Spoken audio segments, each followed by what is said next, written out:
Man, I'm not having the best night. I have been drinking. um, so it's the last week of July. We're heading into August. It's the wee hours of Thursday morning, and it's time for an old man yapping. And what I wanted to kind of focus on this week is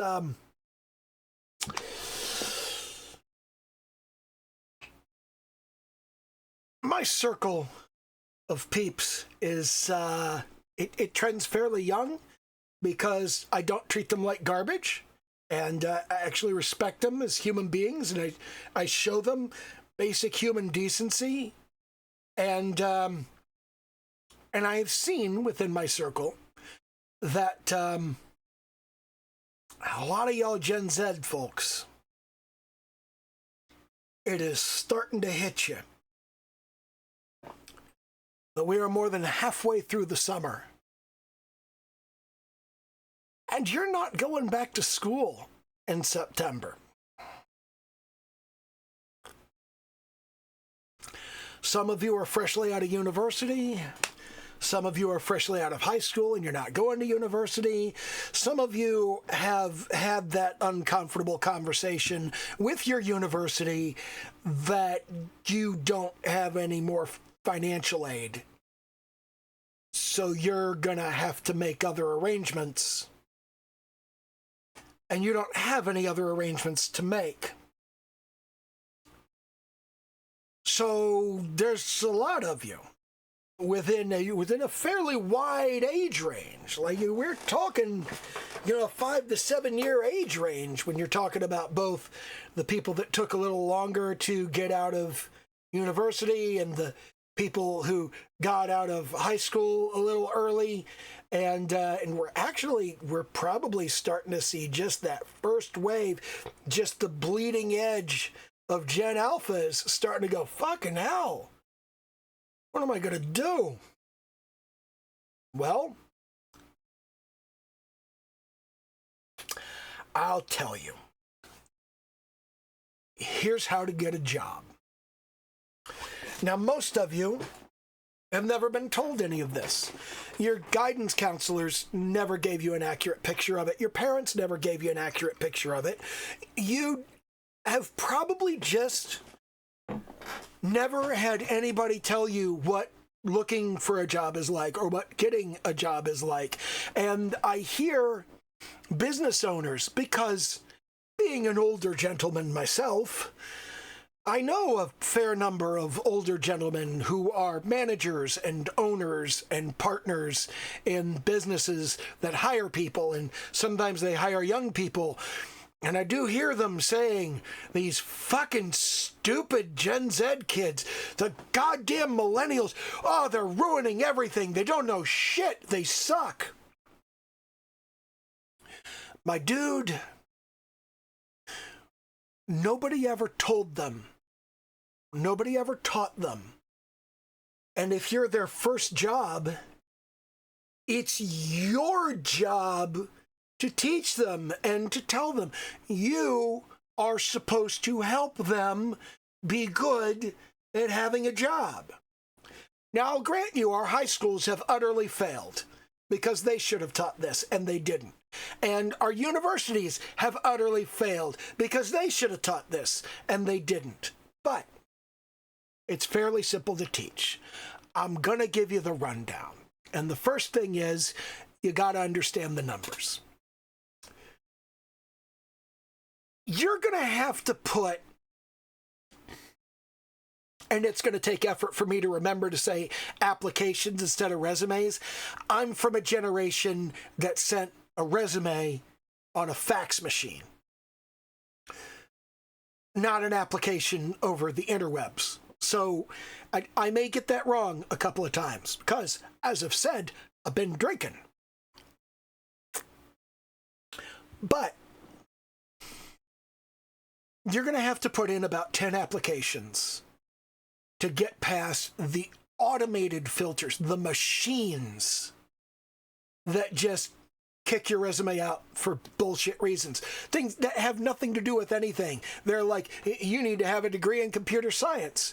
And you wrote down your degree in computer science, but you wrote SCEINCE instead of SCIENCE.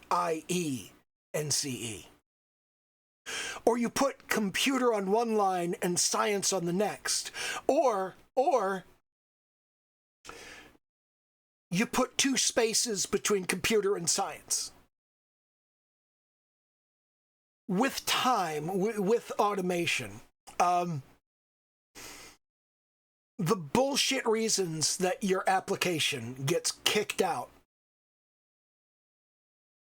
they just keep multiplying, okay? But what hasn't changed is about 9 out of 10 applications, like 9 out of 10 resumes, no human being ever looks at them. Nobody even sees them. And you may think, I will figure out which applications to send based on which ones are actually going to have a human being look at them. There's literally no way to know. You have to send all 10 of the applications, just like I had to fax all 10 of the resumes, even though a number of those resumes would go to a fax number that nobody was watching. It would go to the fax, and the fax had no thermal paper in it. And, it's just, it'd be that way for weeks. And then finally somebody would put the paper in it, and the fax machine would spit out page after page after page after page of bullshit. And everybody would just go, I'm not looking at this crap. And it would be circular filed. It would just go in the garbage, and nobody would ever see it.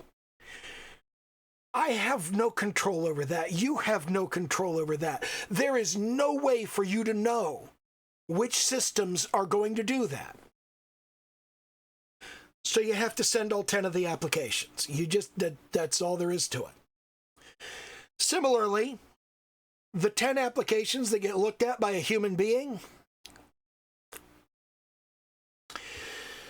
if you thought it was hard to figure out which machine is a piece of shit that is going to kick your resume out for no good reason, good fucking luck reading a human being's mind. You're going to have to, there are still 10 resumes looked at by a human being before they go, oh, okay, this one, yeah, I'll call this one for an interview. And a lot of that has nothing to do with you. It has nothing to do with the resume. It's like, God, we got so many fucking resumes. Well, we're going to take the top half of it, and we're going to throw it away. And we're going to grab, I want to interview 6 people. 1, 2, 3, 4, 5, 6. And the rest of them get thrown away. Okay, there we go. We got our resumes. People really hire like this. It's not fair. It's not right. But what can you do? I've been a hiring manager. You get overwhelmed. You put out a job listing. And you get 800 resumes the first day.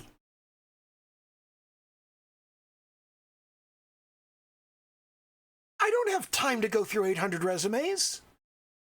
Even if I try to go through all 800 resumes, I only work an 8-hour day, and that's like a resume every 30 seconds. I can't do this. It's not something that I can reasonably be expected to do. So what you end up with in a situation like that is I take all of these resumes, and I have to look at just the top of it. I don't like that font. No, this guy put a staple in his resume. This guy has a paperclip on it. This guy put his picture on a resume. Who puts their picture on a resume? Fuck that guy. It's not right. It's not fair. But fundamentally, the hiring manager also has a job to do. They have to pick just a few resumes out of this stack that they're going to interview. And it's the same way with applications. You got all these applications online. He's like, I don't don't know, sort them by, I don't, sort them by what street they live on. I don't fucking know. We'll take the top 10 guys, people who live on streets that start with A. That looks suspicious. So what you end up doing is you scroll down to the middle of the list and you pick a bunch of things out of the middle of the list. Or you just you scroll down a little, grab one at random, scroll down a little, grab one at random. You can't individually review every single application in detail, and nobody's going to try. It's not fair, but there it is. And in the same way, when it comes down to interviews, 8 million people are going to tell you, here's how you interview, here's how you interview, here's how you interview. We all know how you're going to be told and taught to interview. And if you give the answers that we've been training people to give for 40 years, if you always give those answers, if you give exactly those answers, that's gonna feel really fucking weird. It's gonna feel like maybe this is all fake, and did you lie on your resume? Did you give the job history you thought would get you the job? Did you give the educational background you thought would give you the job? We're always suspicious because fucking hell, everybody lies on their resume. Every goddamn resume that you get, with very few exceptions, is full of bullshit. It's full of lies. You get people who claim that they graduated from a particular trade school 3 years before that trade school was founded. That's the applicant equivalent of when you look at a job listing and it says, we need 3 years experience in this technology that was invented last year.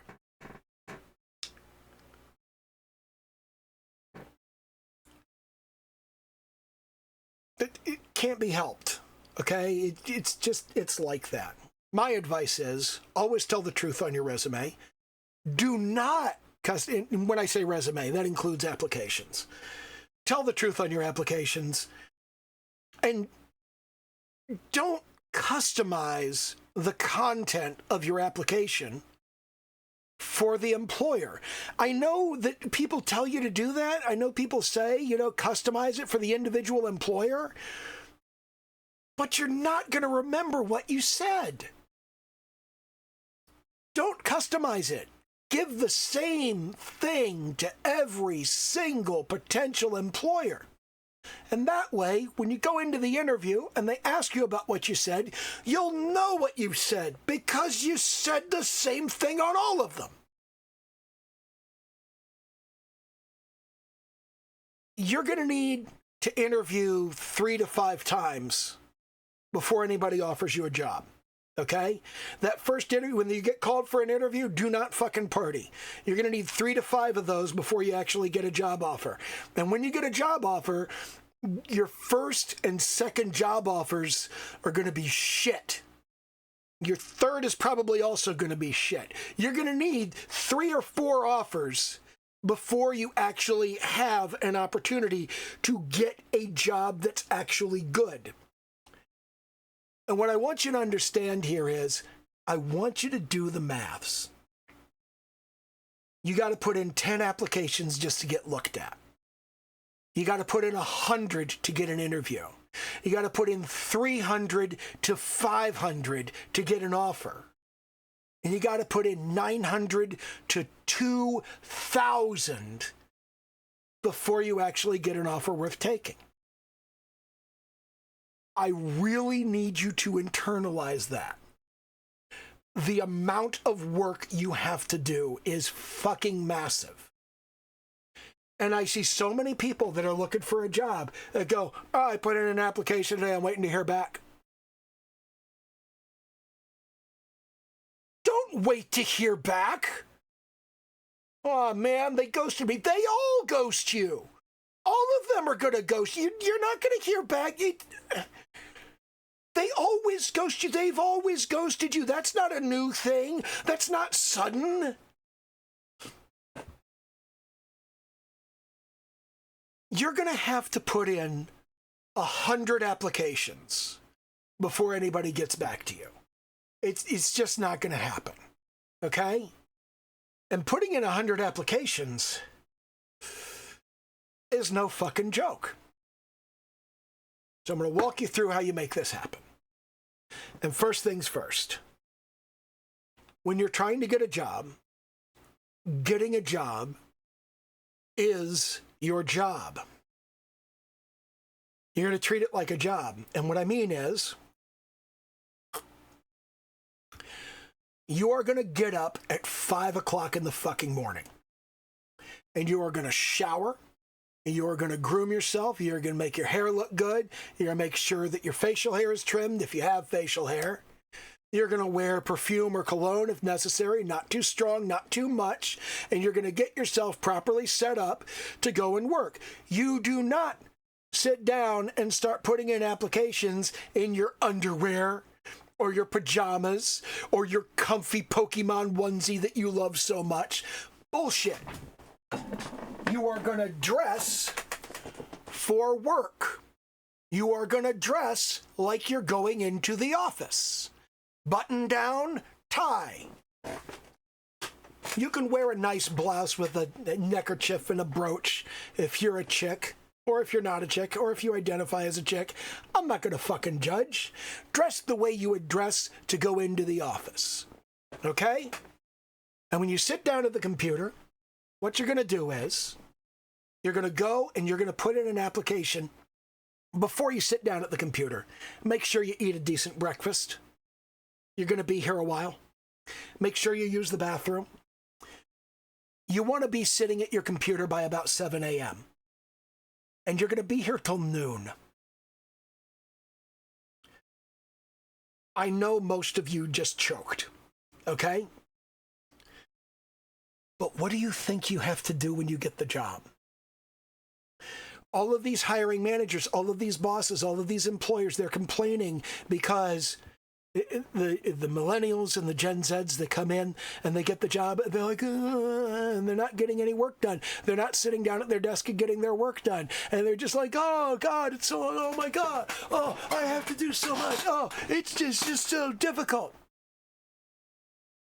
You need to accustom yourself to working a full work day, okay? Because once you get to work, they're going to expect you to do this.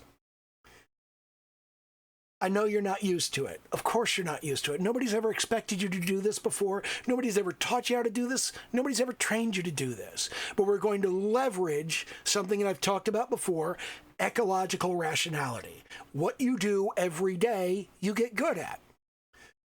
When you first start out, this is going to be a slog. You're going to feel like shit. You're going to sit down here, and what you're going to do is you're going to go and you're going to find a job that you would take if they offered it to you. And you're going to put in the application.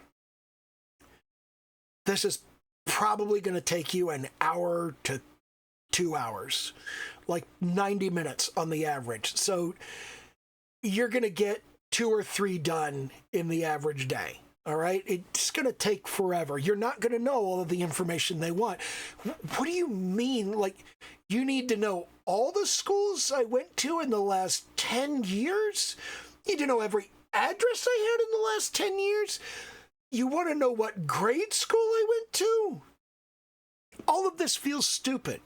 All of this seems pointless. And the great majority of it is nobody fucking cares. They're not even going to pay attention to it. Their only concern is, did you fill it out? But fill it out. Fill it out honestly. Look this shit up. Go ask your mom. Hey, where did we live when I was 7? Yeah, it's fucking ridiculous, but just jump through the fucking hoops. A lot of the application process is jumping through hoops for no good reason to prove that you will jump through hoops. Look, you want to know what the application process is like? Go to Pornhub and look up dominatrix humiliation. See that guy on the floor? who's being tortured and beaten and abused and called names and spit on and stepped on? That's you. That's you applying for jobs. And there you are doing what you should be doing. Thank you, mistress. I appreciate it very much, mistress. Oh, I love it when you do that, mistress. That's the job application process. Except you're not putting in your job applications with the gorgeous dominatrix in the latex suit. If you want to know the other half of that, now you got to go to a hentai site. And here you're going to search for the tag ugly bastard. That's who's beating you and torturing you and abusing you and stepping on you and spitting on you and calling you names. And you're down there on all fours saying, thank you, sir, may I have another? That's the application process. Does it suck? Yes. Do you like it? No. Does anybody like it? No. The good news is the job isn't going to be like that. They do this to you because they can. And it fucking sucks, and nobody likes it. Nobody's ever going to enjoy it. You sit there and go, oh my God, just suck it up and just do it. It's going to suck at first, but you are going to get used to it. You'll get to a point, by the end of the first week, you'll be able to do 4 or 5 applications in that 5 hours before lunch. And that's the other thing. You're going to put in your applications until noon, and then at noon, you're going to practice getting and eating lunch in 30 minutes and making it back to your desk. That's a skill. You need to learn that. You will be expected to do this once you have the job. You should practice now. Over time, you'll get good at it. It won't be a problem. Now, once you're back at your desk, you will be tempted to go, ooh, did I get a response to any of my applications? No. Your job at this point is, over the course of that 5 hours that you were applying for jobs, all of those applications that you did, there's a bunch of shit that you looked at and went, what the fuck? You want to know what? I'm supposed to know what technology? I'm supposed to understand what system? There's going to be a bunch of stuff that you ran into that you're not familiar with, that you don't know. For the next 4 hours, well, not the full 4 hours, but until 4 p.m., what you're going to do is you're going to look up anything you didn't understand. And you're going to practice anything that you don't feel like you did a good job of. That's what you're going to do the last half of the day. And at 4 p.m., now you're going to check your email. You're going to check your email. You're going to respond to anybody that got back to you on an application. It's probably not going to be anybody. And now you're done for the day. That's your work day. After you've done this for a couple of weeks, it's not going to be difficult. It's going to be fairly easy to put up with. And that means when you eventually get your job, you will get into work on time, you will sit down at your desk, and you will do your fucking work, and you'll be able to do your work for 5 hours and not bat an eye. And you'll go to lunch, and you'll be back in 30 minutes, and you'll work for the next 4 hours, and again, no fucking problem. You'll be able to work your entire work day without pissing and moaning about it, which will place you head and shoulders above everybody who didn't already learn how to do this. Now that brings us to the next thing.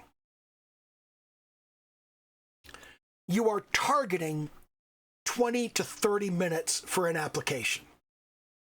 So you can get 10 applications done in that 5 hours. And once you get to that, remember those numbers I gave you? You'll be getting 50 applications a week in.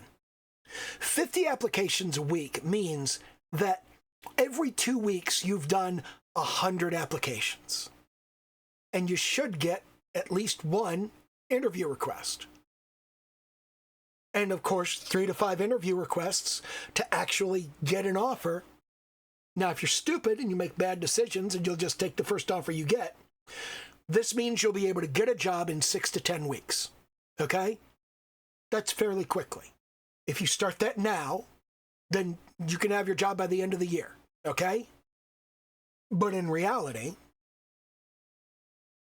you may be going for 20 to 40 weeks. It's going to take about 6 months to get a good offer. A good offer Well, that's kind of another subject, but I will go into it. A good offer is something that you should hold out for, because it's always going to be a crap offer the first couple of times, because like 75% of the people out there are going to try to lowball you. They're going to go, oh, they really need a job. They've been looking for a job for 4 months. I can offer them garbage. I can offer them absolute bullshit.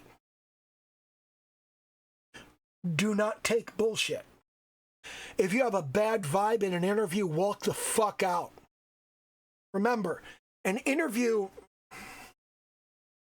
once you get up to your 50 applications a week, an interview is just 2 more weeks.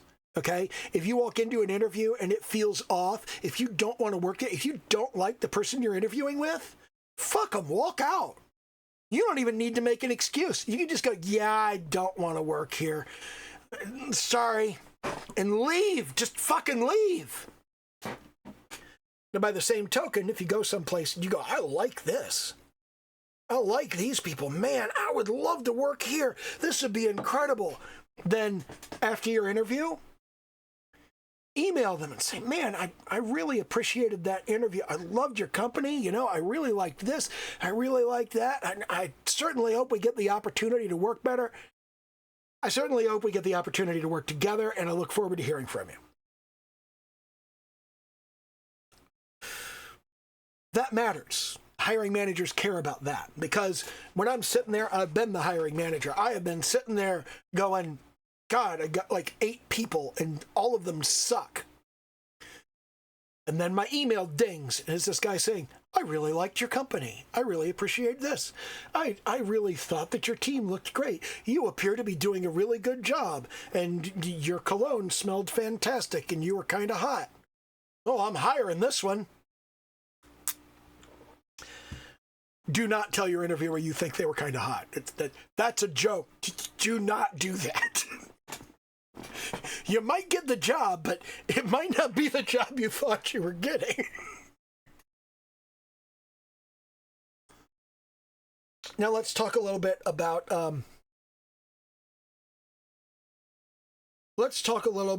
what constitutes a good job offer. I don't know why nobody tells you this, but you need to figure out how much it costs for you to live. You need to look at how much money you spend in a month and multiply that by 12 to get how much money you spend in a year. And you may sit there and go, okay, so it's, I don't know, $50,000. I hope it's not $50,000 for your first fucking job. Good fucking luck getting $50,000 on an entry-level job. And it's not even really $50,000, because what I'm going to say next is going to completely, like, take that out back and shoot it. Once you get that number, you think, okay, that's what I need to ask for. No. You need to ask for twice that. And the reason you need to ask for twice that is, number one, they're going to counteroffer. They're going to offer you something less than that, okay? So you go in, if you need to make $50,000, and you say, I'm looking for $100,000, they're going to counteroffer, and they're going to try to lowball you. They're going to try and pull you down and they're going to try to pull you down lower than they have to, okay? And when they try to pull you down, they go, yeah, I really can't do 100,000, man. I mean, I might be able to do 75, but that's going to take some doing. You need to learn that, okay? That's an important skill. That sound, that attitude, that whole leaning back, that prolonged hiss between the teeth and leaning back and putting your hand on your chin and going, I really can't even consider anything under 85.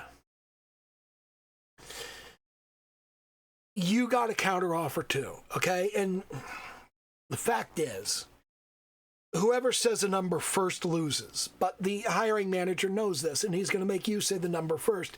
If you make him say the number first, he's going to lowball you so hard, it's going to fuck you into next month. That's just how it works, okay?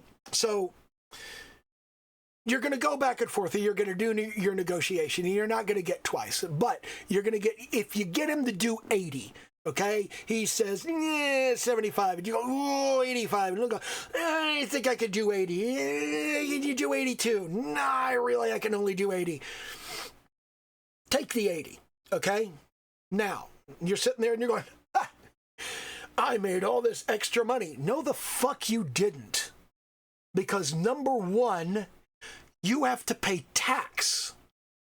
That $80,000 you get, you're sitting there going, all right, I got an extra $30,000. No, because 25 to 30% of that you got to pay in tax. So you're only actually getting like 60,000. And out of that 60,000, okay, you want to put about 10 to 20% of that. You want to put that in savings. You want to put that directly into savings. You do not want to pass go, collect $200. You want to put 10 to 20% of that in savings. So that 60,000, you take about 15% of it. You put 9,000 directly into savings. So every month, you 9,000 in savings. That's $3,000. Every 4 months, so $1,500 every 2 months, $750 a month. You're putting $750 a month in savings, okay? Putting $9,000 a year in savings, in 5 years, that's $45,000, okay? Now, you should immediately go, wait a minute, that's a down payment on a house. Yes! That is how you get on the property ladder. But you're also putting that money away because every 3 to 4 months, you're going to have to spend a bunch of money that you didn't plan on spending. Something's going to happen. Your cat needs to go to the vet. Your car needs a new transmission. Just something is going to happen, and you're going to need money, and you better have it in savings because you don't have it to spare. Okay?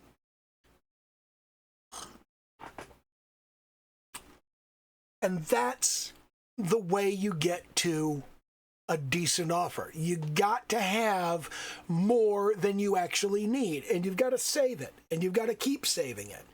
Now, as it is, you're probably going to spend like half of it on emergency shit, and you're still going to have more than you planned on. You're still going to have like a little bit of extra money that you could spend on nice things. But that little bit of extra money, you're going to face inflation pretty quick. This is where we get to the career progression thing, okay? Every year, you should check what the inflation rate for the preceding year was. If you did not get a pay rise in excess of that inflation rate, you need to find a new job. And that means you do like 1 or 2 applications a day. And now, because, you've got a job, you don't have like all day, every day to do applications. Now, what you're going to do is you're going to go home at the end of the day and you're going to put in a couple of applications. You can do them in 20 to 30 minutes. So this will take you an hour. It will take you an hour a day after work. You put in a couple of applications, okay? Now, it's going to take you like 10 weeks to get an interview, all right? It's going to take a while, but that's fine. What you're going to do is you're going to put in these 2 applications a day after work, and at 18 months, if you haven't got an offer, which you might have gotten an offer, it is time to start shopping around inside of your company. Now that you've got 18 months in the company, you can start looking around inside your company and going, are there places where I could be of more use to the company? Are there places where the company could benefit more from my skills and abilities? And you start looking, what you're trying to do is you're trying to create just this little minimal aura of, I want to stay at this company, but I need a better job. I need to make more money. If the company wants to keep you, they will do something. If they don't want to keep you, once you get to the 2-year mark, okay, now you're still putting your resume out there, okay, every day. You should, by the end of your 3rd year at the company, after you've been there 2 years, okay, you've put in roughly, it's been 50 weeks, so you've put in 500. You've probably got one offer, probably not a good one, but it might be a good one. And if it was a good one, fucking take it. Now, in your 3rd year, okay, in your 3rd year, you're going to continue that. You're going to put out another few hundred resumes, probably get another offer. But at the end of your 3rd year at the company, just fucking leave. If they haven't given you more money, if they haven't given you a promotion, if they haven't given you a pay rise, if your pay rate isn't keeping up with inflation, if you've been looking part-time for 2 years and you haven't gotten a good offer yet, it is time for you to bail. Now, remember you were putting that $9,000 away every year? That, plus your unemployment, always put in for unemployment. Yes, technically you're only supposed to put in for unemployment if you don't quit your job, but when you quit your job, put in for unemployment anyway, because when you put in for unemployment, they will ask your employer, hey, does this person actually deserve unemployment? And if they say, no, he doesn't deserve unemployment, you can sue them if you did. None of them will risk it. None of them even want to have the lawsuit hinted at. They will say, jack shit, you can quit your job and apply for unemployment and just say, there was no more work. So always apply for unemployment. You apply for unemployment, you use the savings that you've got plenty of time to put in the work and put in the effort, and you will probably get a good offer before you run out of money. And you're looking for substantially more money than you made in your last job. Substantially more. And you can make that little pyramid. That's how you get that kind of progression and you move forward. There's something else that I wanted to cover.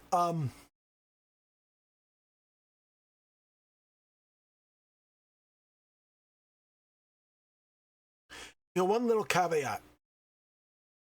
I don't want to get into too much detail because it'll get personal, and I've been drinking, and I need another drink, so I'm going to go get that. And I'm going to take a few deep breaths, and I'm going to go, do I really want to say anything about this? Give me a minute. Okay, so the last piece of advice.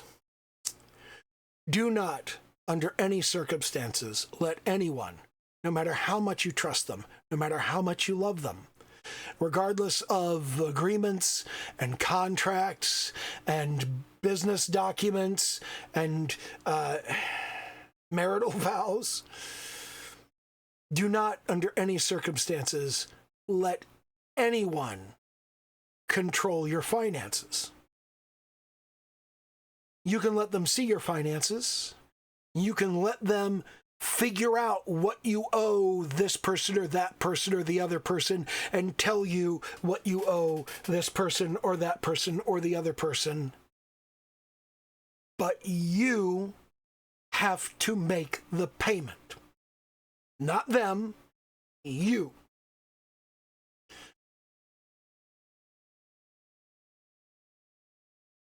Because sooner or later they will steal from you. They won't do it immediately. They won't do it like right out of the gate, but everybody has their line where suddenly it's okay to steal from you because you have too much, because you have so much more than them, because they deserve that. Everybody has that. And I have spent 30 years wishing that somebody wasn't like that. That not this person, not them, not this one. Yes, that one. Yes. Over the years, I have had not quite, but almost 7 figures embezzled from me.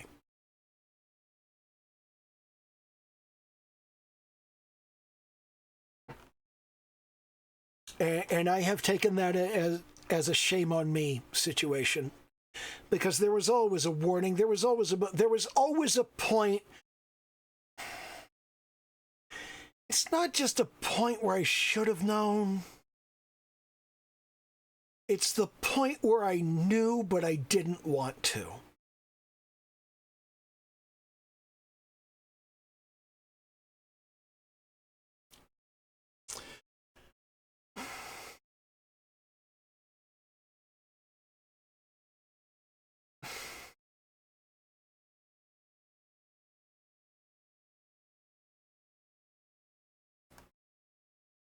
Protect your finances, your resources. Everybody, and I do mean everybody, has a tipping point where they will betray you, and they will steal from you, and they will take your shit and bugger off with it, and leave you to pick up the pieces and start over.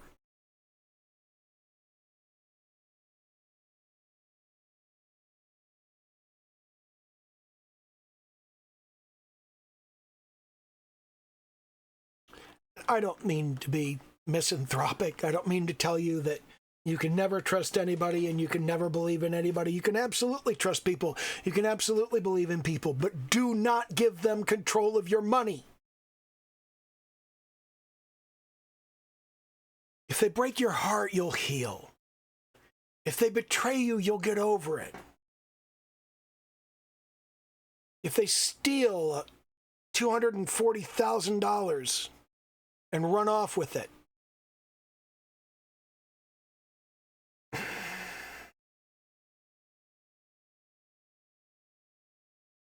you may never have $240,000 again.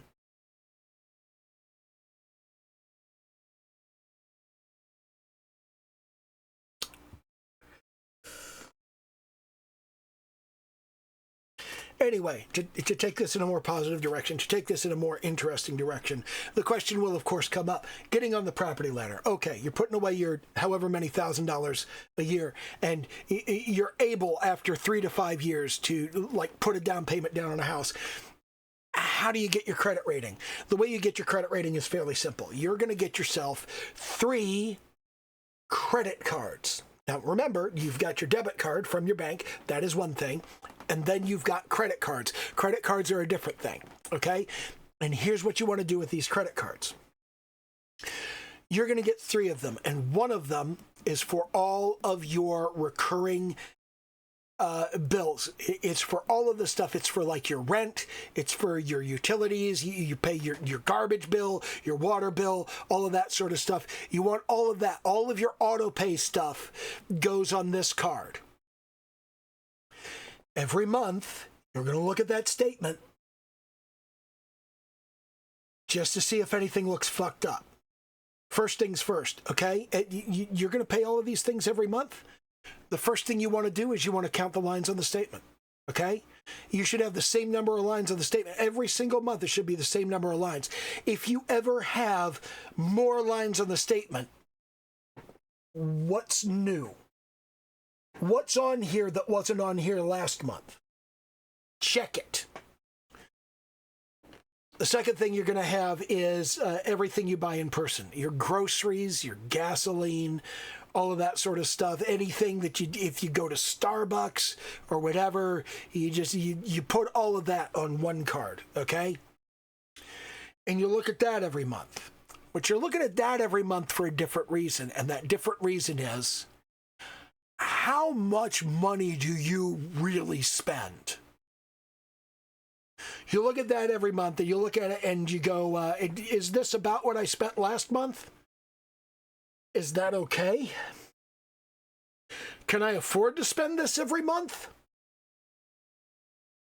You want to reduce it if you can. Maybe not go to Starbucks as much. Maybe you go to a different gas station. Maybe when you go to the gas station, you don't buy a bag of Doritos, no matter how much you love the Cool Ranch. You use this to kind of keep an eye on expenses. And the third card is for only buying online. It's just for buying shit online. And you look at that every month. You know, how much shit am I buying online? Am I okay with that? Is that a reasonable amount of shit to buy online? And the important thing is that that the first card, everything on it you need, okay? That's stuff you absolutely positively need. The second card, you need most of that. Not all of it, but most of it. It's like when you go to the grocery store, you need to buy shit at the grocery store. You need to buy gas, okay? These are things that you actually need, mixed with things that you probably just buy on impulse, okay? But they're things that you do in person, all right? These are things that you actually might need and that you run into as a human being in the course of your day, all right? And that's going to be like temptation. It's going to be like the temptation if you walked past the end cap and you went, ooh, teriyaki beef jerky. And you bought some because you needed some. Or like, ooh, goldfish crackers are on sale. I mean, it was only $2.99, but I did not need to eat a pound and a half of goldfish. I did not. That was not a thing that I needed to do. But the third card is the really important one, because being stuff that you only buy online, not stuff that you buy in person, that could probably be cut down to zero. You could probably just like not buy any of that. You know, it's just you could realistically just not buy any fucking thing online. But again, look at it and see, how much do you spend? How much should you spend? And look at the total, you know, just keep track of it. And the most important thing about these cards is every single month when you get the statement, pull out your debit card and pay them all off. Because you don't use your debit card for shit. You use your debit card to get cash. That's it. That's the only thing you use your debit card for. If you look at your debit card and it says anything except you paid your Visa, you paid your MasterCard, you paid your American Express, you got cash at this ATM, if it says anything other than that, something's fucked up. Something's fucky, and you got to check on it. By dividing these things up, one of the most important things to understand is that the primary way people fucking scam you, if they steal your card, if they steal your information, if they get access to your accounts, the primary thing that they do is they sneak some bullshit onto your statement that you don't notice. 2 out of 3 cards that you've got, you will notice. And your debit card, you'll definitely notice. If there's a recurring charge on your debit card, that's fucky. Check on it. Find out about it. Keep an eye on your shit, man. Just watch your shit.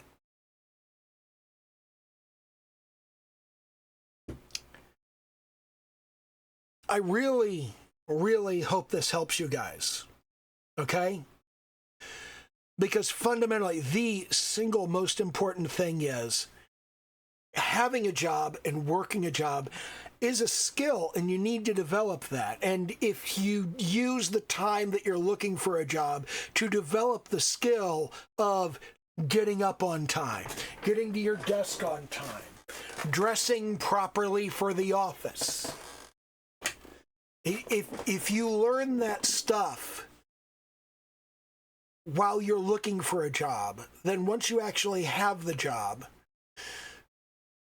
you'll be head and shoulders above everybody else that has one. All of these other new people are just gonna be like, oh God, I can't believe I have to do all of this. You'll be so much more productive. You'll be so much better at your job. You'll do so much better. You'll look so much better.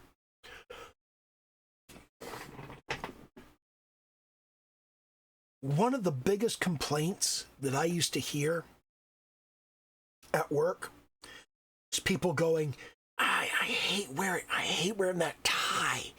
Just it feels like I'm being strangled all day long.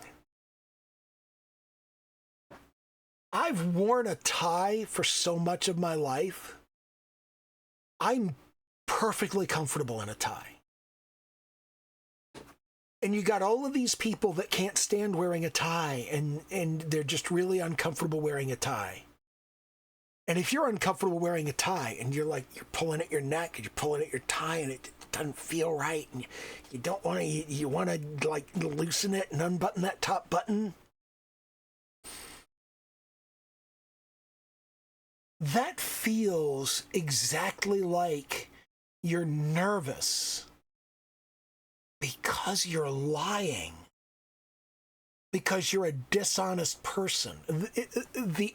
The discomfort that you feel wearing a tie and a tight collar is almost the same discomfort that you feel if you're completely full of shit and you know it.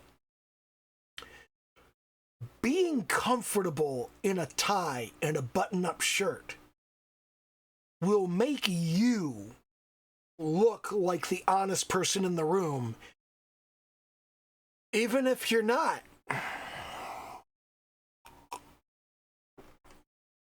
You should be. To be perfectly clear, you should be. That counts for so much. So many people are so completely full of shit. I'll tell you something. I was part of a presentation team at GSA, General Services Administration of the Federal Government. Yeah, I've had too much to drink. Fuck you. Anyway, I was part of this presentation team. And we were talking about the benefits of a website for the CAD Center. Now, the CAD Center, if you're not aware, that's the department at the General Service Administration that maintains all of the floor plans and locations of federal buildings throughout the United States. So they know every piece of property that the government owns or rents throughout the country. All right? And we were trying to sell them on the idea of you should put all this information on a website. They were not sold. I was giving this presentation with 3 other people. 2 of them didn't know what the fuck they were talking about. They were like management sorts. The other one was another technical person. Absolutely fucking gorgeous technical person. I'm not going to say her name because I'm about to be less than complimentary to her, but if she ever does watch this and she ever does like hear this story and go, fuck, he's talking about me. Holy shit, you're gorgeous, woman. I always thought you were gorgeous. I never said a damn thing, but fucking hell. Anyway,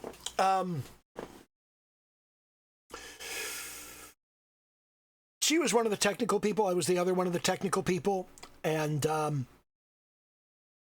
Hal Piper, the head of the CAD Center at the time, he asked a question. And she gave an absolute bullshit answer that was full of jargon, and it was full of just big words and obscure terms. And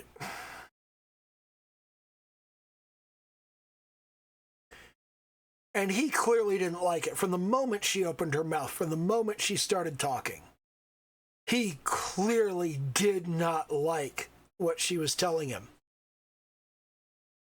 And then he turned to me and he asked me the same question. And I don't remember specifically what the question was, but it was a fairly simple question. And it was about... it was something about support for some particular feature that he wanted. I don't remember what it was. And I told him I didn't think it was worth implementing that feature because it would be too expensive and take too long in comparison to the utility.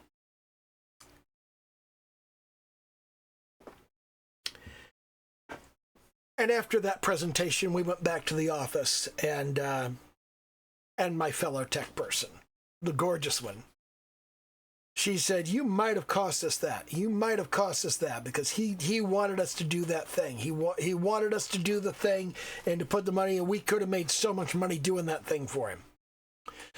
By the time we got back to the office, he had already been in contact with the development head, with the head of development, and said, I want the website, I want the contract, but I want that guy. I don't want the girl working on it. I want the guy working on it." And he meant me.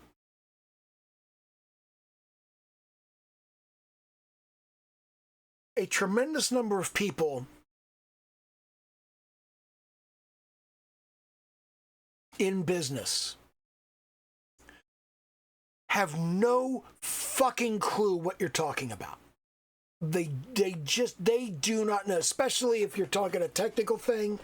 Whenever you go cross-discipline, they have no fucking clue what it is you're talking about. But they have a really good bullshit detector.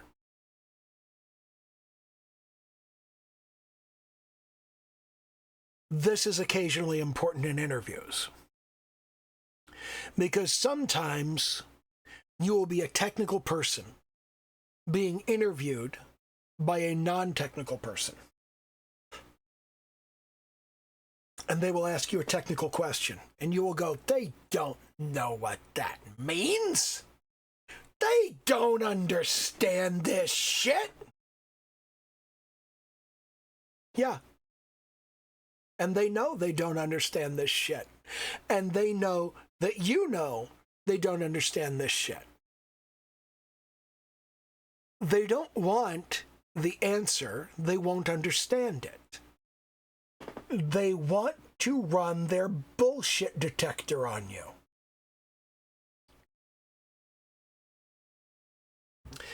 That will cost you more jobs than you will ever know. And it will get you more jobs than you would believe. All you got to do is be honest with people that cannot possibly understand what you're talking about.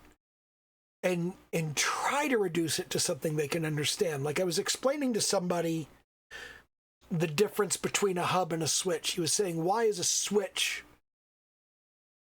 more efficient than a hub? And I said, well, when you send data to a hub, the hub duplicates the data across all of the ports. But when you send data to a switch, it has a computer chip in it that figures out which port that data is supposed to go to and sends it only to that port. And the guy I was talking to, and I was young and inexperienced. The guy I was talking to said, how does it know which port to send the data to? And I said, I don't know. I have no idea. I mean, it's got to be something, but I don't know what it is. And I got that job. And the reason I got that job was I didn't set off his bullshit detector. I didn't go, ooh, he doesn't know how this works. I don't know how this works. I can just make some shit up. And that frangles the overscan and obliviates the infrascope. No, I don't know. I can find out. Do you want me to find out? No, it's okay. I had a similar situation when we were talking about the difference between NetBEUI and TCP/IP, and it was like TCP/IP is a better situation because you have better addressing, and they're like, well, why is the addressing better? It's like, I don't fucking know. And it's because of subnet masks. It took me many years to learn that it's because of subnet masks, because the subnet mask for a particular router can say, oh, well, that TCP/IP data isn't even intended for this subnet, and it could throw it out. I didn't understand that's how it worked. And now we've got IPv6. It's even more effective at that. So, that's even better. But at the time, I didn't know. And they were like, well, how does the TCP/IP, why is this more efficient? I don't fucking know.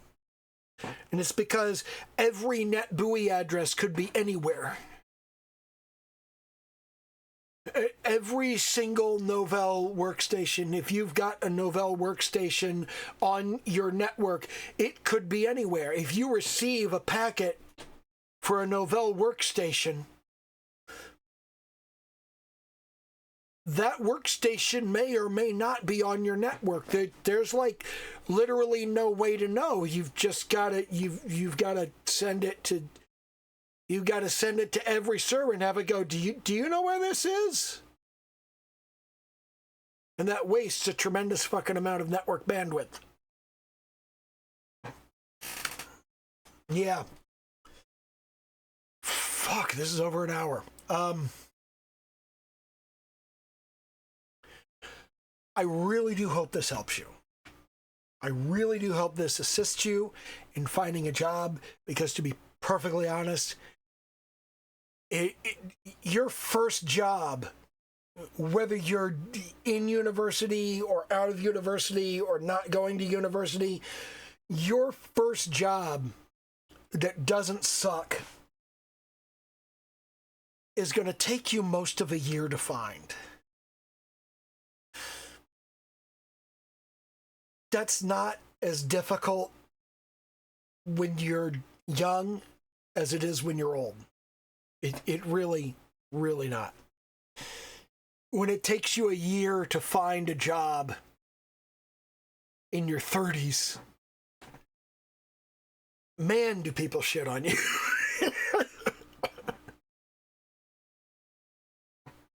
But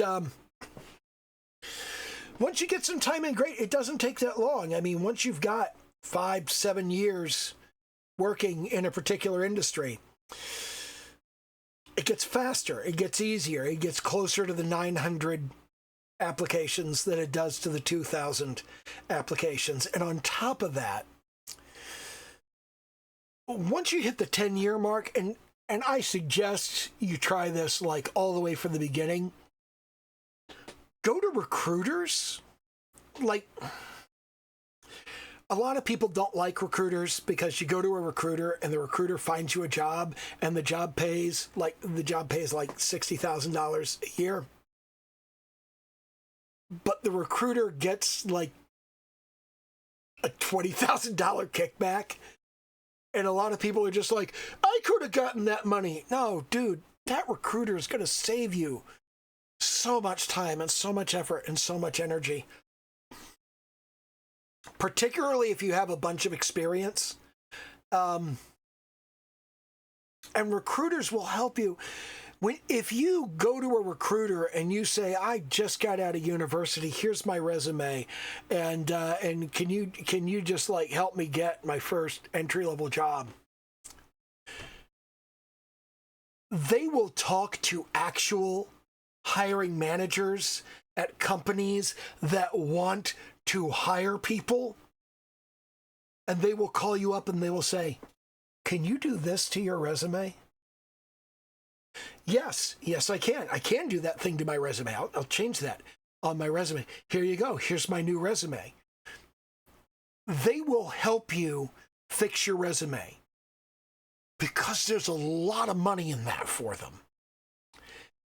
And you'll end up with a better resume. You'll end up with a resume they can sell. And a resume that a recruiter can sell is a resume that you can sell. Although the recruiter can sell it better. I will die on the hill that a recruiter will get you a better job than you can get yourself, and it is worth every fucking penny they take.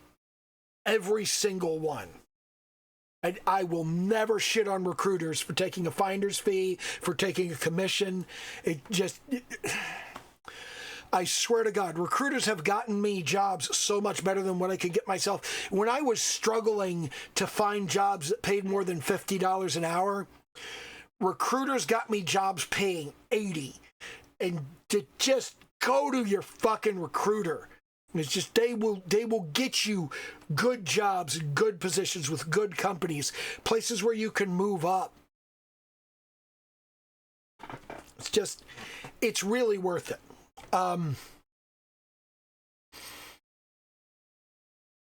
there anything else important about this?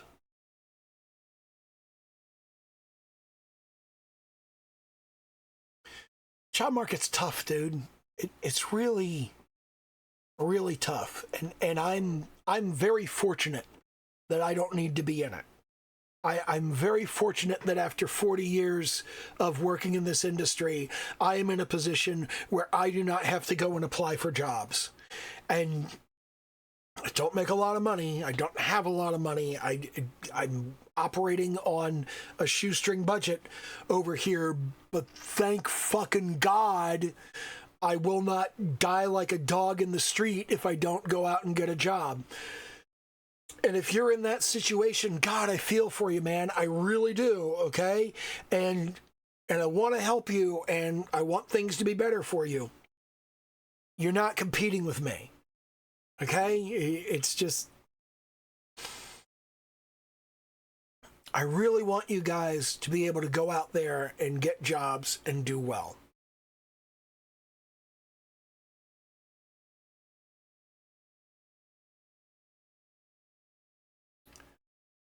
It's been over an hour. You're still here.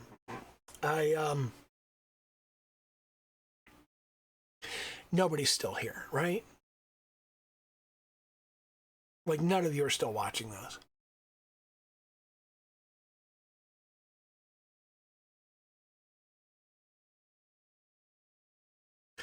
My first real corporate job taught me a tremendous amount about how to do well in corporate America.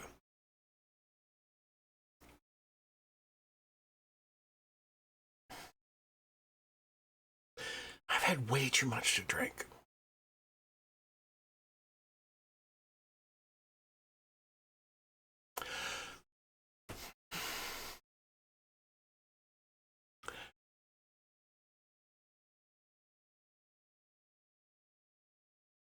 I had a few jobs before I went into like real corporate America. I'm debating whether to talk about that. And part of that is it's been an hour, so like who the fuck cares? Like, are you still here? Are you still watching? Are you still listening? Does it matter? And at the same time I sit here and I go,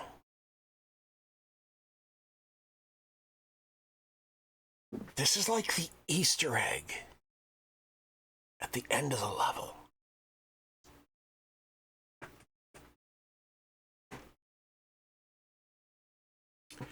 I like to hide secrets at the end of really fucking long videos.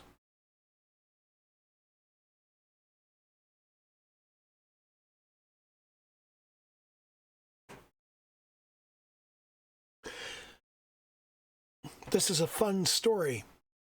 Well, it's fun for me to tell. I don't know if it's fun for you to listen to. But I will see if it's fun for you to listen to. I am going to thoroughly inadvisably make myself another drink. And then I will tell you a very long and very instructive story about my first corporate job. All right, so I've already been through 3 Cokes of Cola with Tanqueray Rangpur, and that's one particular type of intoxication. And I was going to have this one with Tito's vodka, but apparently I'm out of Tito's vodka. Son of a bitch. So I was forced to use the cheaper Pinnacle whipped cream vodka, which at the very least I didn't have to use the Pinnacle peach vodka. I was very much attached to the idea of this drink has to be vodka and not gin. But man, I would have been upset if I had to use peach.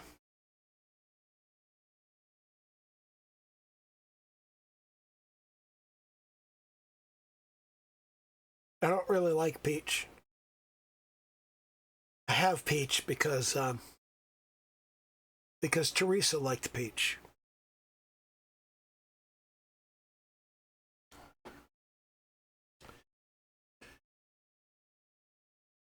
Teresa died earlier this year of breast cancer.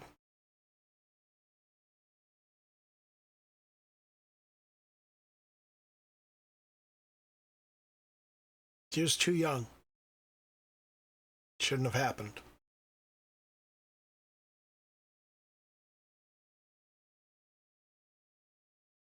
Anyway, didn't mean to get too sobering about that. Wow. This tastes like butt.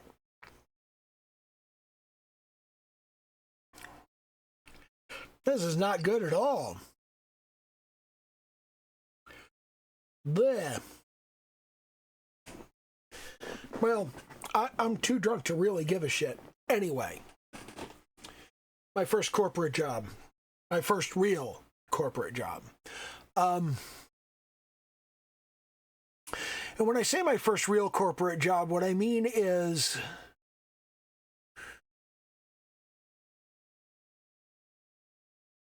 instead of having a short-term contract to do a thing and then fuck off, I had a contract to do a thing and then have the contract renewed to keep doing the thing. Specifically, what I was doing was I was running reports on a database for Bell Atlantic. And these reports were on the commercial telephone usage in the particular district for Maryland, Washington, D.C., and Virginia. And it was a D.C. metropolitan area. And when I first got there, they were like, your job is to run these reports on these databases. And I was like, okay. And the first day, I had a half dozen people come and tell me, I need this report on these things. Okay? And I didn't know what the fuck I was doing. But I had a report generator program that had been written in DBase 3. This was shortly after Borland bought DBase 3, I think. I mean, DBase 3 used to belong to Ashton Tate, and I think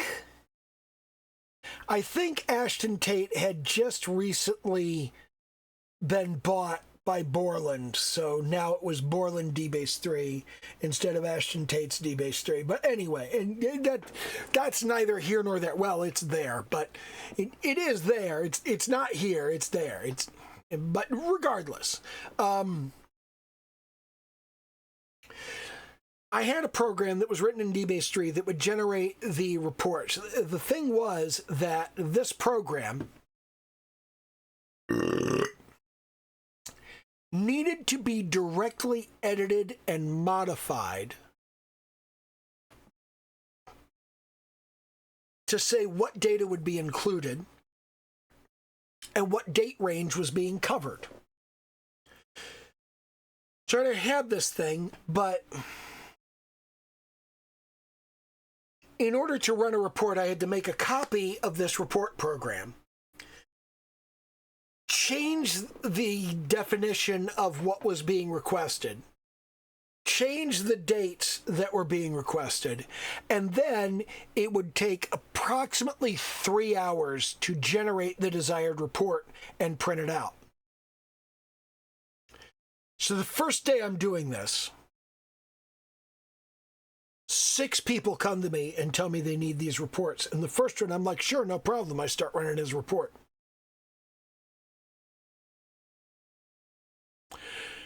Doesn't take that long for me to figure out his report is going to take 3 hours. The second guy comes up. I'm like, no problem. I'll run your report once this one's done. And I got his report started, and I figured out it was going to take 6 hours. And meanwhile, I had a third person come up to me in the interim wanting another report. And I was like, this third guy's going to want a report that takes 3 hours too.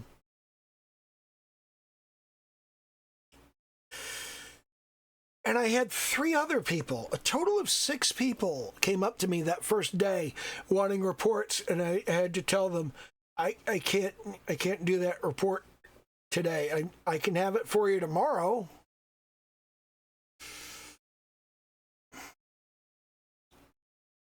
On the second day, I realized that these people were going to ask for the same reports every day. And that's when I did one of the scariest things I had ever done.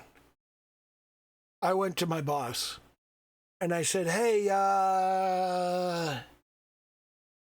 asking me to do 18 hours of reports every day, and I can't do that.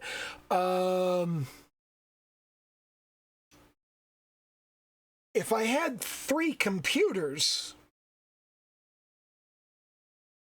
I could do it.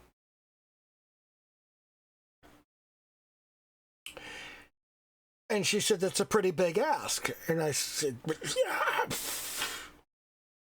I got these 6 people asking me for reports, and each of the reports takes 3 hours. It's like 6 hours to do 2 reports. That's all I could do in a day. If I had 3 computers, then I could do all 6 reports in 6 hours, and then like everybody would get their reports, and that would be a good thing.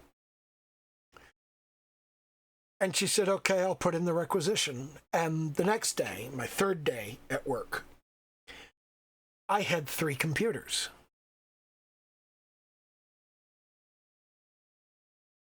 So the people came to me and said, I want this report. I said, I get it for you in about 3 hours.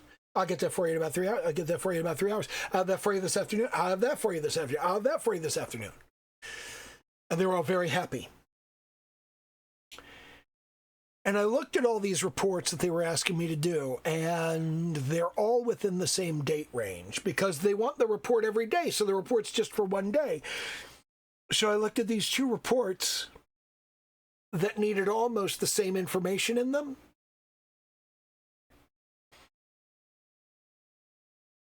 And I emailed one of the guys that wanted the report, and I was like, hey, would it bother you if I also included this information in the report? No, that'd be great. Sure. You would put that in there too? Yeah, that'd be awesome. And I contacted the other guy, and I was like, hey, would you mind terribly if this other additional information was in the report? Fuck no, that'd be great. You could put that. Oh yeah, that's fantastic. And I compressed 2 of those reports into one report. And you can guess where I went with that on the next report. Hey, do you mind if I add this? Do you mind if I add that? Do you mind if I add the other? Hey, guy, what if I put this information in the report? Hey, what if I pulled this column out of the report and replaced it with that column? And I went back and forth among all of these 6 people until I was generating just one report. And I knew that report needed to be generated every single day. And I knew the database that I was generating the report out of was updated at 2 a.m. So I parameterized the report. And I said, okay, when I run the report, I have to include on the command line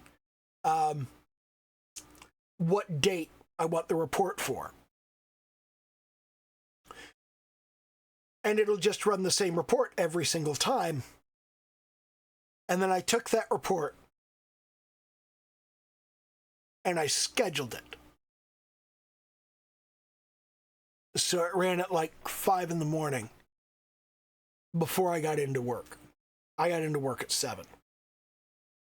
These executives got into work at 9. So I scheduled it to run at 5 in the morning, and I would come in at 7. And at 8, the report would be done, and I would print out the report for all 6 of these people. And I would put it in an interoffice mail envelope. Now, some of you may not know what interoffice mail is. Once upon a time, in every office, we had this guy from the mailroom who would go to every floor with a cart, and he would go past your desk, and if you had anything to go to anybody else in the company, you would throw it into the cart in an envelope that was addressed to the person. And after he went through the floor and collected all the stuff from everyone, he would go through all of that stuff, and he would go, well, who does that go to, and who does that go to, and who does that go to, and where's that, and where's that, and where's that? And then he would get on the elevator, and he would go to the next floor, and he would go around that floor, and he would take everything that went to everybody on that floor, and he would give it to them. And as he walked by everybody's desk, they would throw shit in his cart. And we had 3 guys that used to do this. And I don't remember how often they went by. It wasn't every hour, but was it every 2 hours? But we had people that would go by, and the thing was that, like, I would be there, and at 8 o'clock, the report would finish, and I would collect everything together. And between 8 and 9, the guy would come through the floor collecting the interoffice mail, and I would toss all of the interoffice mail in there. And by the time the guys came in at 9 o'clock, the mail was already waiting in the, there was a little bin outside of their door, a little, like, collector. It's just like... It's like a thing that it's little lucite piece of shit that hung off of the wall. I'm getting too bound up in what it looked like and what it was. But it was like an inbox outside of their door. But by the time they got in at 9, it was waiting for them there in their inbox. They were very happy.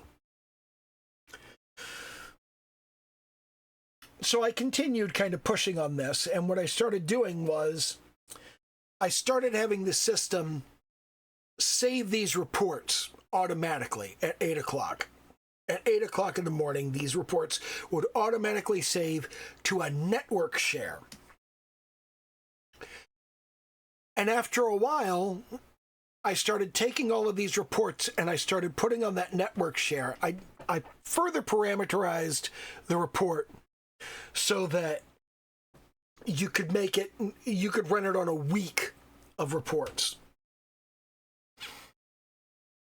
That took an insane amount of time. So I went to my manager again and I said, hey, we're running these reports and we're getting them done and all of this, but they still take a really long time. So what I would like to do is I would like to get this program called Clipper. If you're old, you don't know what the fuck Clipper is. Clipper was a program that it was basically Visual Basic for DBase 3. It was before Visual Basic ever existed. But essentially, Clipper was a script interpreter for tokenized DBase 3 programs. So you could process a DBase 3 program from the straight up DBase 3 scripting language into a tokenized near binary form, and then have that interpreted by the dedicated Clipper interpreter.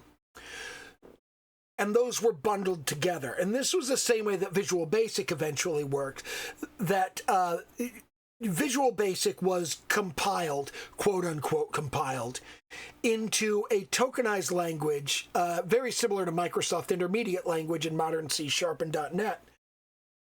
And then it would be tacked onto the end of an interpreter for that language. So Clipper worked the same way, but for DBase 3 programs. And I said, if we got this, then the program would run faster and it would be much easier. And she agreed, and we got Clipper Professional.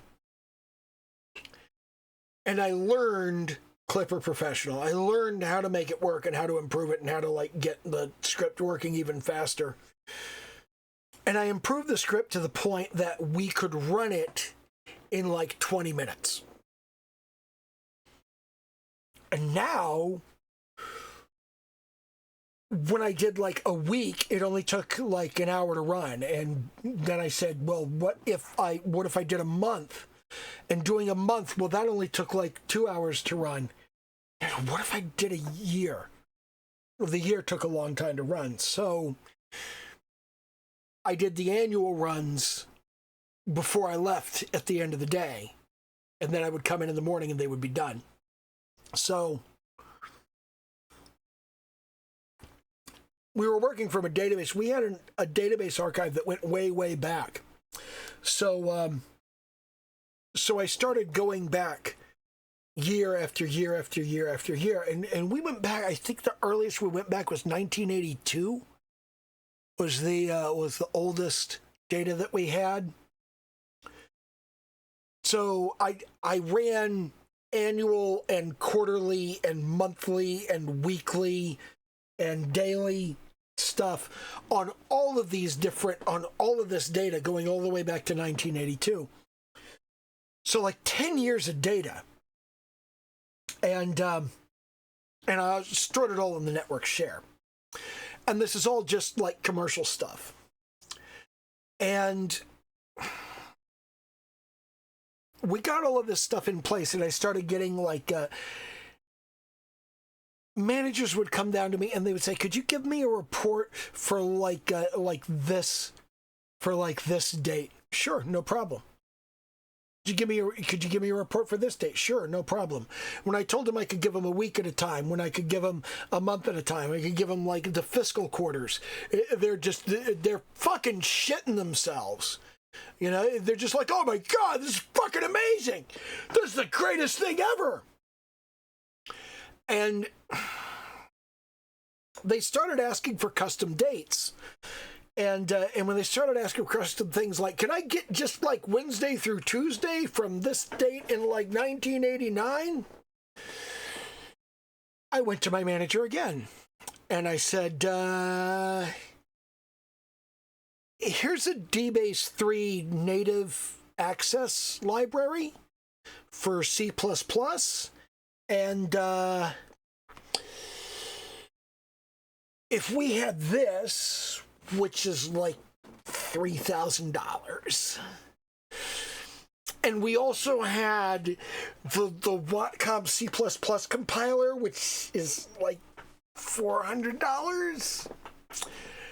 Then I could do even faster reports.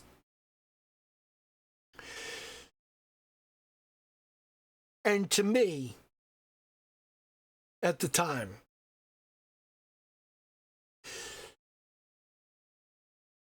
the idea of asking my manager to spend over $3,000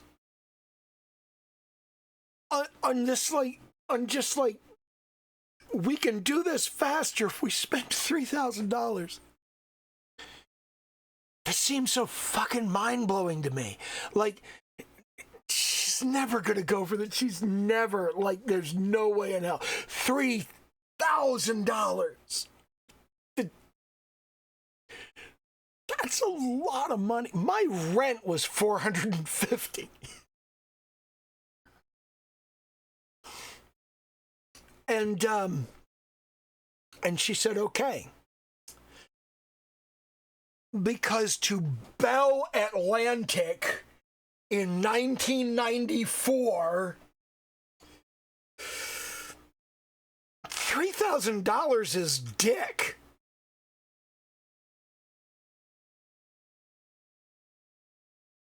I didn't realize that.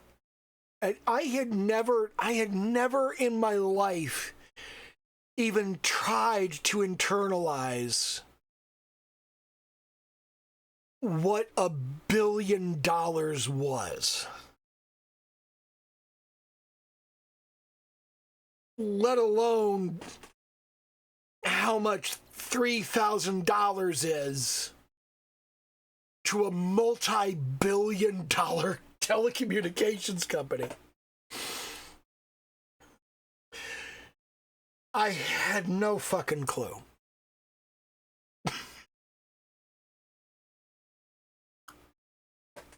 But they got me that library, and I sat down and I wrote that program. I rewrote the report to be parameterized in C++, and it was an executable, and it literally ran in seconds. It didn't even take an appreciable portion of it. It was like 12 seconds. Boom! The daily results are just there. It was fucking incredible. And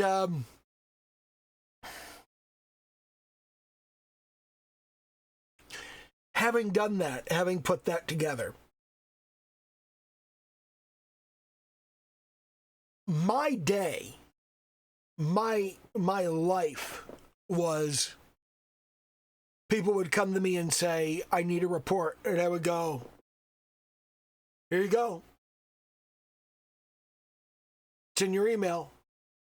Print it out. I got to the point where all of the managers who were always coming to me asking for reports, I said, do you have a printer? And they said, yeah. Is it on the network? No. Well, if you call IT and have them put it on the network, and you bring me the network address to the printer, I can just send the report direct to your printer when it's done, and you'll just like have it in your office immediately. Ooh, that'd be great. Ooh, yeah, I like that idea.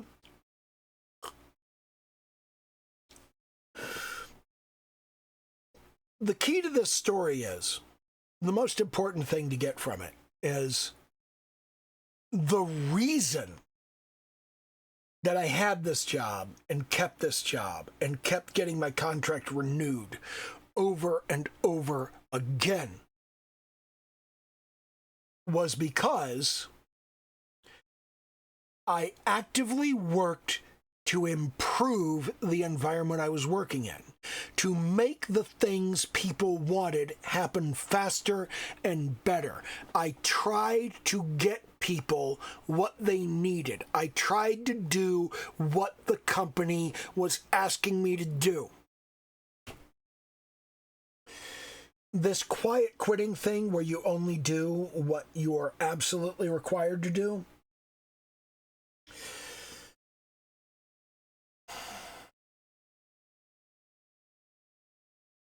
I can't say I don't sympathize. But there are two possible situations with this. Situation number one is you work really hard to improve the results of your labor, and your employer says, fucking hell, good job, and pays you more and gives you more responsibility and expects you to do more. Or your employer doesn't give a shit. They don't fucking care, and they don't fucking recognize it. And you put it on your resume that you did this. And you go to the next company and they go, why are you leaving your current employer? And you go, because I did all this fucking shit, and they don't care. They don't care that I did all this work. They don't care that I did all this stuff. I did so much for them, and they do not care. But if you hire me, I will do shit like this for you. Ooh, okay.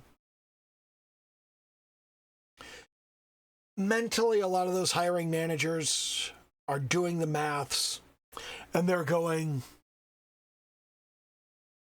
you will work like hell with zero recognition for 27 months.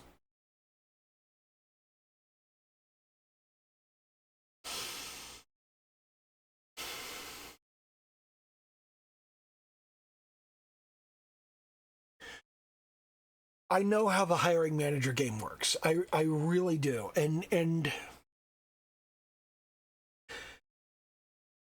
you have to play it, because otherwise you look bad next to the other hiring managers. Like,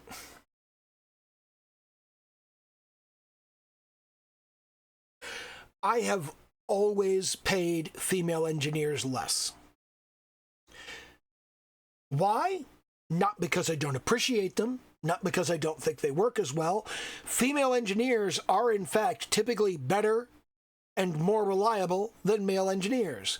Why did I pay them less? Because they would take it. Because I would interview a woman for a job that a man would demand $65,000 a year for, and I would say, what salary range are you looking at? And she'd go, they do know that bit. 40,000?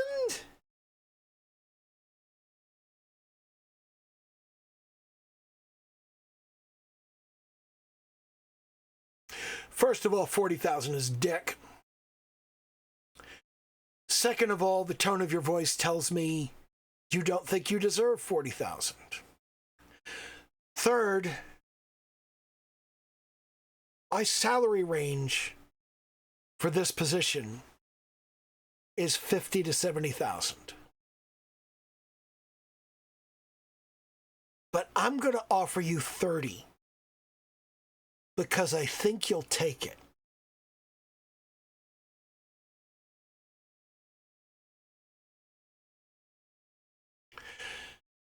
I recognize the pattern that it's women who do this.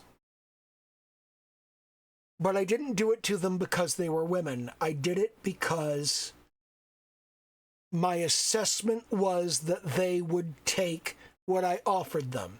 And the number of women whose faces lit up at 30,000, yes, oh, absolutely, yeah, 30,000 will be fine. I never felt good about it. I never, ever felt good about it. And there was a point in my career.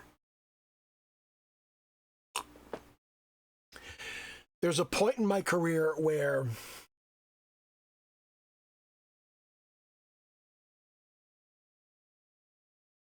I started getting them more because I could. They'd say 40,000 and I'd say 30,000 and they'd say, ooh, yes, 30,000. And I would go to my boss and I would say, they'll take 35, but I really think we should give them 40. And I would argue with them and I would see, can I get them 40? And if I couldn't get him 40, if I couldn't convince him to give him 40, which is what they asked for, then I would call him and say, I really liked you and I really went to bat for you and I got you 35.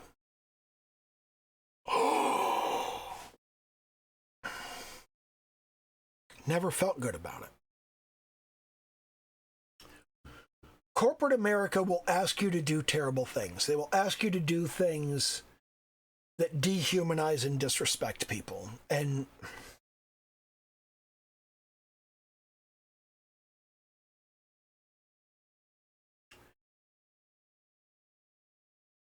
you have to decide whether it's worth it.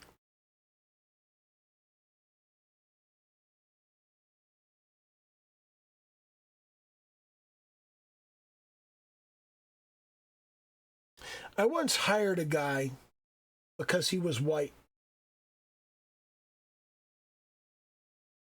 I hired that guy because I had been tasked with hiring people for my department. And I was hiring 3 people.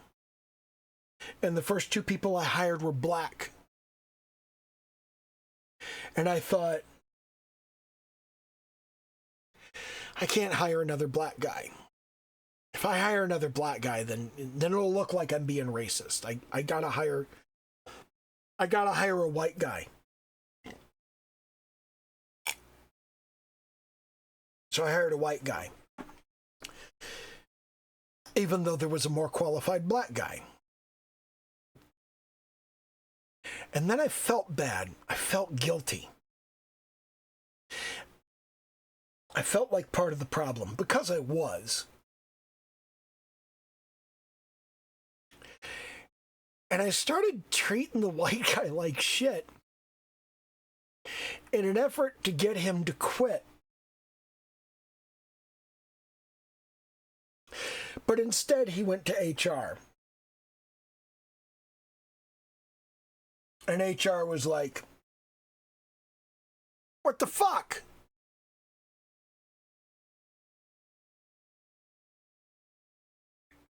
And I broke. I was 26 years old. And I had no business managing a department in the first place. And I completely fucking broke. And I told them the whole story. I was like, there was a black guy who was more qualified, but I hired the white guy because I had just hired 2 black guys and I didn't want to look like a racist. But now I feel guilty because the black guy was more qualified and I really want this white guy to quit so I could hire the black guy like I should have done in the first place. And I'm really fucked up and upset about it. And HR was really very understanding. And they said, what we're going to do is we are going to issue an official reprimand to you as the manager. And we're going to transfer the guy you hired to another department so he doesn't have to interact with you anymore. And then you will hire the black guy you should have hired in the first place. Which is exactly what I did. And I continued managing a department with 7 black guys in it. Perhaps you can tell why I was afraid that if I didn't hire a white guy, I would look like a racist. So I hired a white guy, and I felt like a racist. And because I felt like a racist, I was a racist. I treated the white guy different from all of the black guys.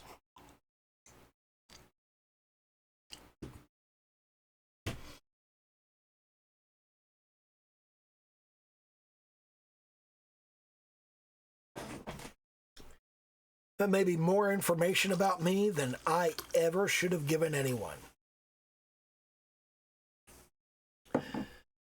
But let's go back to my first job. Let's go back to my first job at Bell Atlantic, because they hired another guy, and the new guy that they hired, he's supposed to do the same thing that I did, except for the residential phone numbers. He was supposed to do the same reports I was doing on residential stuff. He was in the cube right next to me.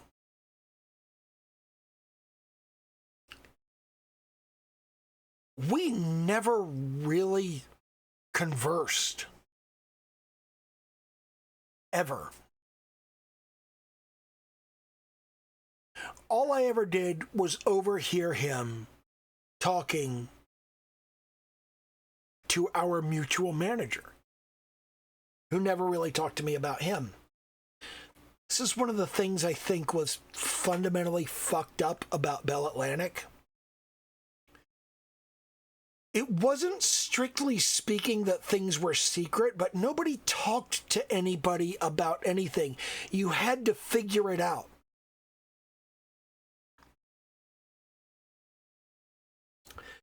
So anyway, I get to sit there and listen to this guy talk about how what she wanted was impossible.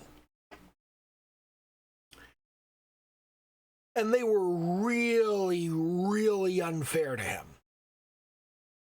Because I don't know what misconception they were laboring under, but they seemed to think that to generate the same reports on residential numbers instead of commercial numbers,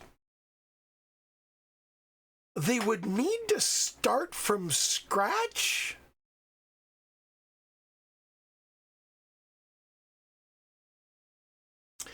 So they were telling this guy to basically write the DBase 3 reports that I came in to work with like 8 months earlier. They were telling him to write a report like that could run the way my report did. And they weren't giving him anything to work from. They weren't giving him the original DBase report. They weren't giving him Clipper. They weren't giving him the library or the C++ compiler. They were giving him nothing, and he was saying it's impossible. It's impossible. None of this is even remotely within the realm of possibility. I can't meet these requirements.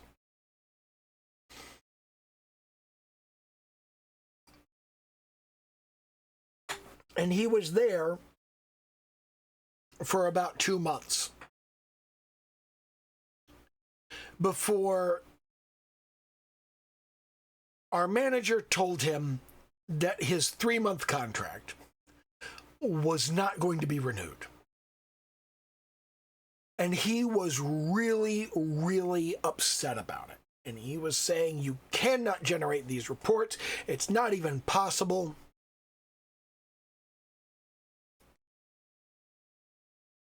I had already modified my reports to generate the residential statistics.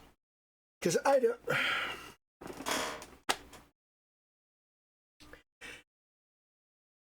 don't know what they thought, but the database there was a single column that said R for residential and C for commercial, and I was running these reports filtering out only C for commercial. And they seemed to think that this had to run on a separate data. They didn't understand the infrastructure. They didn't understand the foundation. So we're telling this guy to build this on residential. He was going, it can't be done. It can't be done. It can't be done. And I went in and I went, let's do this with an R flag instead of the C flag. And then I did an integrated version that ran with an X. So you could do R, C, or X. You could do C for commercial. You could do R for residential. You could do X for combined. And I just went ahead and ran all of the historical data, all of the historical reports. And as she was talking to him about his contract not being renewed, and he was saying, it's impossible, you've given me this impossible task, it's not fair, you didn't do this, you didn't do that. And I finally turned around and stepped in. And I said, I'm already running the residential reports, we don't need them. I already have all of the residential reports going all the way back to 1982. I have combined reports, including both residential and commercial. And, you know, I mean, we've got daily, weekly, monthly, quarterly, and annual all the way back to 1982. So it's fine. We have these reports. They're archived on the server. And the guy lost his shit, and he was like, why didn't you tell me this? Why didn't you tell me? Why didn't you offer to help me? Why did you just let me struggle with this all of this time? And I said, what's my name?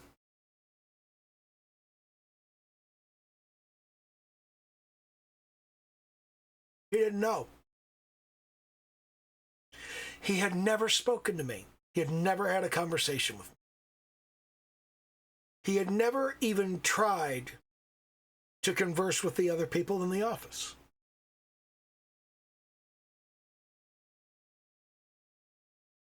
That's why I didn't try to help him.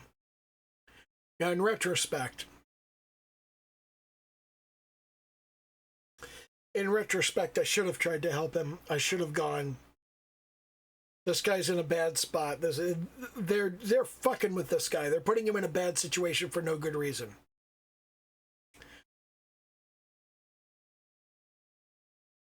But I was in my early 20s.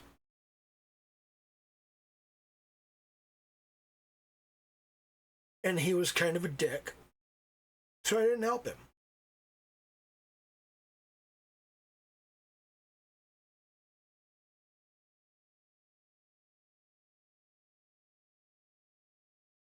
I think there are two additional lessons in there.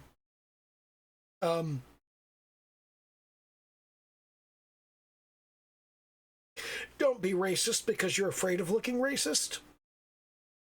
Don't be misogynist because you're afraid of looking misogynist. Don't be homophobic because you're afraid of looking homophobic.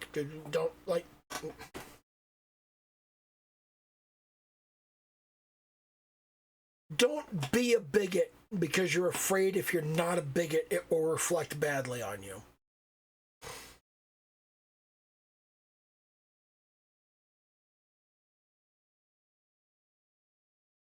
I'm not going to make excuses for being a bigot and doing bigoted things. I was young. I was stupid. We're all young and stupid, and we do dumb shit. Some people are Nazis when they're teenagers because they just want to be something bigger than themselves. If they grow up and they stop it, that's fine.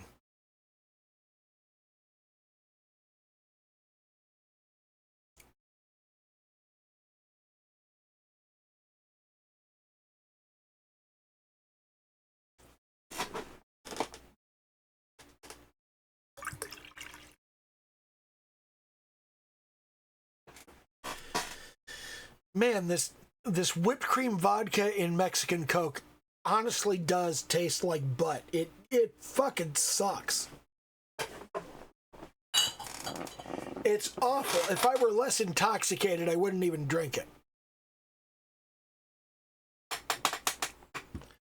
Swear to God.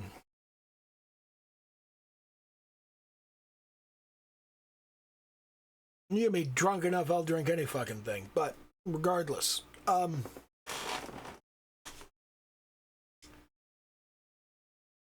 there's another very important thing here.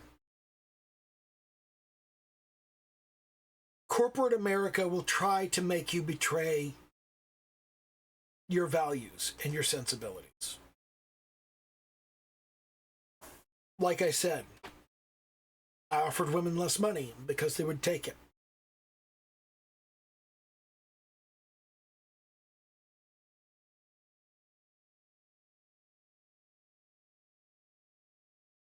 I can justify that and excuse it all I want by saying, everybody did that every day. It was important. I had to do that to remain competitive with the other hiring managers.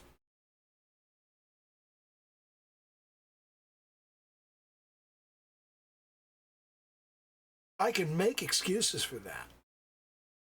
I can try to justify it. But it doesn't.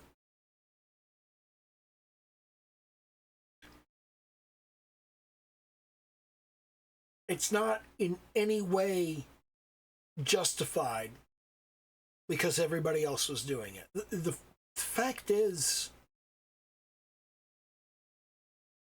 in the 90s, I was sexist and racist, like way more sexist and racist than is even remotely acceptable today.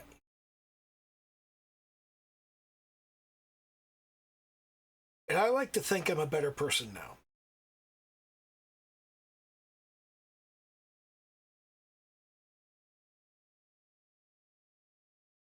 Don't know if I am. You never really know if you're a better person.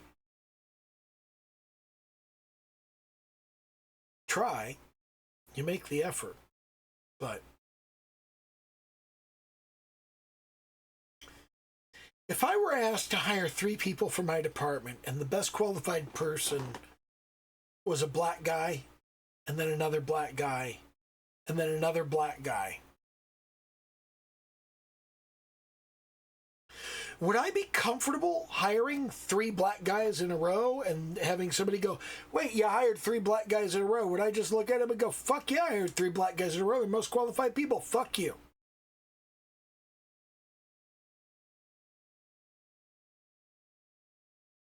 I don't know. I honestly don't fucking know.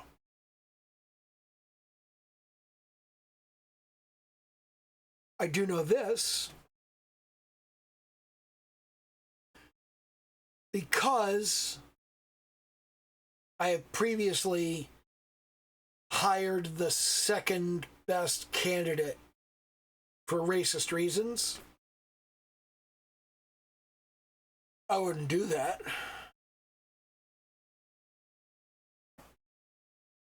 I would hire the 3 black people. I know I would hire the 3 black people. If people said, hey, what are you, a racist?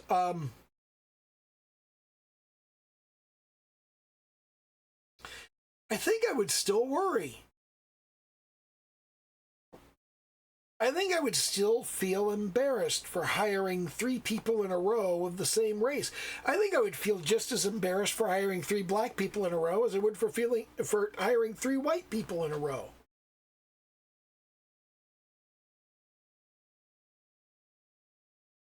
I think I would worry about the appearance of impropriety more than I should.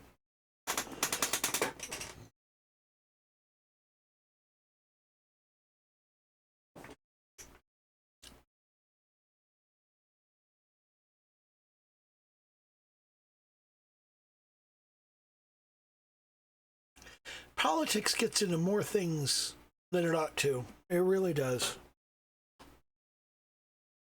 I wish it didn't, but it does.